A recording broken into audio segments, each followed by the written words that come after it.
عزیز طلباء، آج ہم آپ کی خدمت میں خورشید اردو ادب چینل کی طرف سے گرامر کی کچھ اہم چیزیں لے کر حاضر ہوئے ہیں۔ آج ہم آپ کی کتاب کا صفحہ نمبر 133، آپ کی کتاب چمپا کا صفحہ نمبر 133 لے کر حاضر ہوئے ہیں، اور یہ جو صفحہ ہے اس میں بہت ہی اہم باتیں بیان کی گئی ہیں۔ یہ بات یاد رکھیے کہ یہ جماعت ششم کی کتاب ہے، لیکن یہ ساری جو گرامر کی چیزیں ہیں یہ ساری کی ساری آپ کو کلاس یعنی سیکنڈ ایئر تک آپ کو کام دیں گی، اس لیے یہ جو لیکچر ہے یہ سب کے لیے ہے، یعنی یہ جماعت اول سے لے کر اور جماعت داہم کے بعد سیکنڈ ایئر تک کے لیے ہے۔ بہت ہی امپورٹنٹ ہے، اسے ہر حال میں اس کو آپ یہ نہ سمجھیں چھوٹے بچوں کے لیے تو بڑے بچے سے بڑے طالب علم جن سے ہیں اسے فائدہ نہیں اٹھا سکتے، بلکہ یہ ہر طرح سے ہر کلاس کے بچے کے لیے مفید ہے۔ ٹھیک ہے، تو آئیے اس کا آغاز کرتے ہیں۔ سب سے پہلے ہے اسم نکرہ اور اس کی اقسام۔ اسم نکرہ اور اس کی اقسام۔ اسم نکرہ کیا ہوتا ہے، اس کی تعریف آپ دیکھ لیجئے کہ تعریف میں لکھا ہوا ہے اسم نکرہ کسی شخص، جگہ یا چیز کے عام نام کو ظاہر کرتا ہے، مثلا آدمی، شہر یا کرسی۔ یعنی عام جو چیز ہے نا، عام شخص، جگہ یا چیز کے نام کو ظاہر کرنے والا جو الفاظ ہیں وہ اسم نکرہ کہلاتے ہیں۔ ٹھیک ہے، تو اسی طرح وہ آگے اس کی اقسام بیان کی جا رہی ہیں۔ اسم نکرہ کی اقسام کیا کیا ہیں؟ تو اسم نکرہ کی اقسام میں سب سے پہلے ہے اسم ظرف، اس کے بعد ہے اسم آلہ، اور اس کے بعد ہے اسم صوت، اس کے بعد ہے اسم تصغیر، اور آخر پر ہے اسم مکبر۔ ٹھیک ہے، اور سب سے پہلے ہم اب یہ جو میں نے آپ کو اوپر اسم نکرہ کی اقسام بیان کی ہیں، ان کا اب ہم باری باری جائزہ لیں گے اور دیکھیں گے کہ ان کی کیا کیا تعریفیں ہیں، کیا کیا مثالیں ہیں، اور ان پر تفصیل سے روشنی ڈالنے کی کوشش کرتے ہیں۔ تو سب سے پہلے ہے جی اسم ظرف۔ اسم ظرف جو اسم نکرہ کی پہلی قسم ہے، اس کی پھر آگے سے دو اقسام ہیں۔ اسم ظرف کی کتنی اقسام ہیں؟ دو اقسام ہیں۔ ٹھیک ہے، آپ اپنی کتاب کھول کے بیٹھیں اور ادھر ادھر نہ دیکھیں، سامنے دیکھیں۔ آپ اس طرح وقت بھی ضائع کر رہے ہیں، اور جو دوسرے بچے ہیں وہ بھی آپ کو دیکھ کے پھر وہ کنسنٹریٹ نہیں کر رہے، اپنی کتاب پہ توجہ نہیں دے رہے۔ تو یہ لکھا ہے اسم ظرف کی دو اقسام، کون کون سی ہیں جی؟ اسم ظرف زمان اور اسم ظرف مکان۔ پہلی قسم ہے اسم ظرف زمان، اس کی تعریف لکھی ہے جس میں وقت کے معنی پائے جاتے ہیں۔ جس میں وقت کے معنی پائے جاتے ہیں اسے کیا کہتے ہیں؟ اسم ظرف زمان۔ اس کی مثالوں میں لکھا ہوا ہے صبح، دوپہر، شام۔ ٹھیک ہے جی، اس کے بعد ہے اسم ظرف مکان۔ یہ اس کی تعریف لکھی ہے جس میں جگہ کے معنی پائے جاتے ہیں، اسے کیا کہتے ہیں؟ اسم ظرف مکان۔ مثلا اب اس کی مثالیں کیا ہیں؟ مثلا گھر، باغ، دفتر وغیرہ۔ ٹھیک ہے جی، اس کے بعد ہے اسم آلہ۔ اسم آلہ میں جو اس کی تعریف کیا ہے اسم آلہ کی؟ اب آپ یہ سمجھ گئے ہیں نا کہ پہلے جو بیان کی گئی ہیں اسم نکرہ کی پہلی قسم ہے اسم ظرف، اور اس اسم ظرف کی آگے سے پھر دو قسمیں ہیں۔ ٹھیک ہے، اسم ظرف زمان اور اسم ظرف مکان۔ ٹھیک ہے جی، اور اس کے بعد ہے اگلا جو اگلی قسم ہے اس کا نام ہے اسم آلہ۔ اب اسم آلہ کیا ہوتا ہے؟ جس میں کسی اوزار یا آلے کے معنی پائے جاتے ہیں۔ اوزار یعنی اوزار یا آلہ کہتے ہیں نا، جسے ہتھیار ہوتا ہے، یا جسے انگلش میں ٹول بھی کہتے ہیں، اوزار یعنی ٹول۔ ٹھیک ہے نا، تو مثلا کوئی ہتھوڑا ہے، یا کینچی ہے، یا پلاس ہے، یا پیچ کاس ہے۔ ٹھیک ہے نا، تو یہ اسم آلہ کہلاتے ہیں۔ اس کے بعد ہے اسم صوت. اسم صوت میں اس کی تعریف کیا ہے؟ یعنی یہ اسم نکرہ کی اقسام کی کون سی قسم ہے؟ تیسری قسم ہے اسم صوت. اچھا ایک بات میں آپ کو بتا دوں، بعض بچے اسم صوت کو بہت ہی غلط اس کا تلفظ ان کو آتا نہیں ہے، تو میں آپ کو اب یہ بتا رہا ہوں کہ سواد کے اوپر زبر لگائیے. آپ لکھ لیں نا زبر. سب بچے جو مجھے سن رہے ہیں اور جو مجھے دیکھ رہے ہیں وہ آپ یہ یہاں پر اسم صوت ہے، سواد کے اوپر پیش نہ لگائیں، سواد کے اوپر زبر ہے، اسم صوت ہے. بعض لوگ غلطی اتنی بڑی غلطی کرتے ہیں کہ وہ اسم سوت کہہ دیتے ہیں، حالانکہ یہ لفظ صوت ہے. ٹھیک ہے جی. کسی بے جان یا جاندار چیز کی آواز کو ظاہر کرتا ہے. اسم صوت کی قسم کیا ہے جی؟ یہ کسی بے جان یا جاندار چیز کی آواز کو ظاہر کرتا ہے. مثلاً ٹپ ٹپ، میاؤں میاؤں، کائیں کائیں. ٹھیک ہے نا؟ تو یہ ہے اسم صوت. مثال کے طور پر اگر کوئی گھوڑا دوڑ رہا ہے تو اس کے جو سموں کی آواز ہے تو وہ اس کی جو آواز ہے وہ اس کو بھی اسم صوت کہیں گے. اگر کوئی ہتھوڑے سے کوئی کام کر رہا ہے، لکڑی کا کوئی کام کر رہا ہے یا کیل ٹھونک رہا ہے تو وہ جو کیل ٹھونکنے کی آواز ہے یا ہتھوڑے کی جو آواز ہے، یعنی ہتھوڑا جب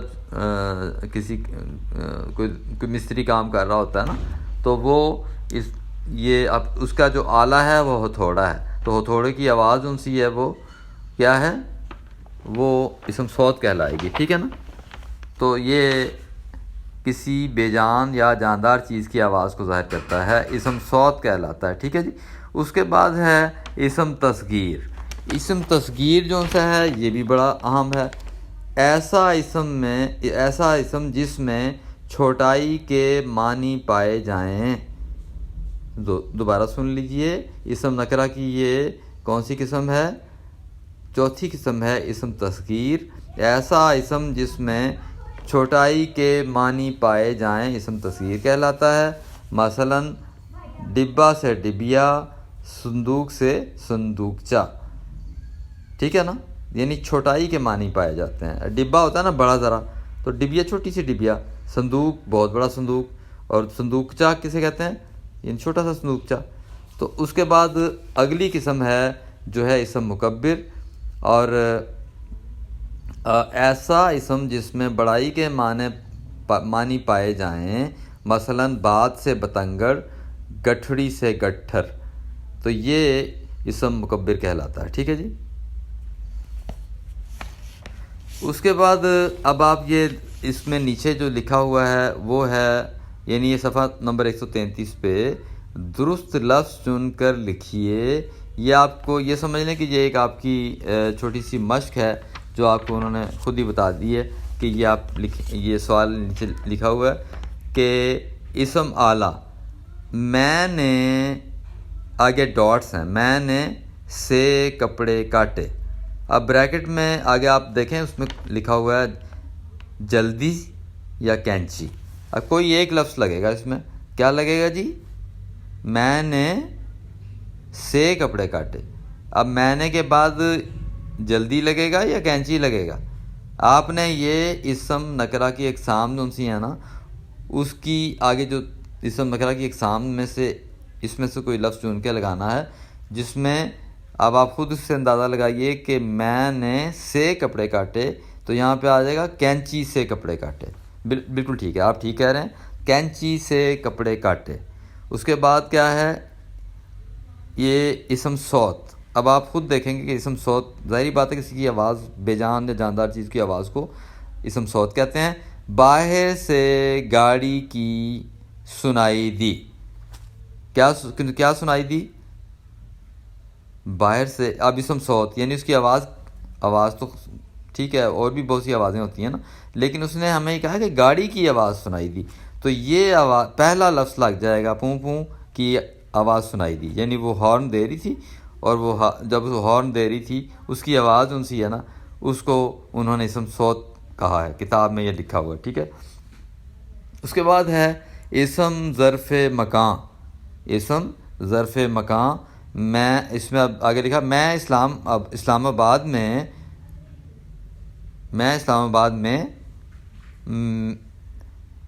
ٹھہروں گا، میں اسلام آباد میں ٹھہروں گا۔ اب یہ ظرف مکان جو ہوتا ہے وہ آپ کو پتہ ہے کہ ظرف مکان کہتے ہیں، کسے کہتے ہیں جی؟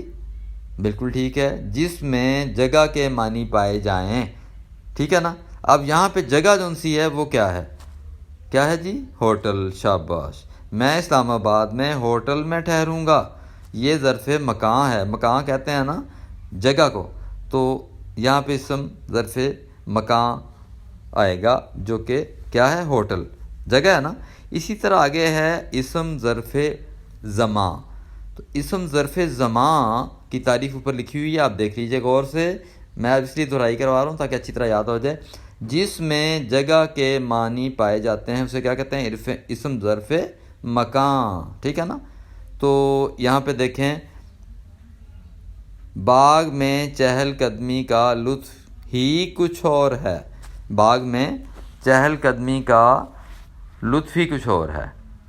اب اس میں آپ ظرف زمان چن کے لگائیں گے، دو لکھے ہوئے ہیں 5 بجے یا صبح۔ اب آپ بتائیں اس میں کون سا لگے گا جی؟ ظرف زمان، یہ تو بہت آسان ہے نا، جس میں وقت کے معنی پائے جائیں، صبح، شام یا دوپہر، ٹھیک ہے نا۔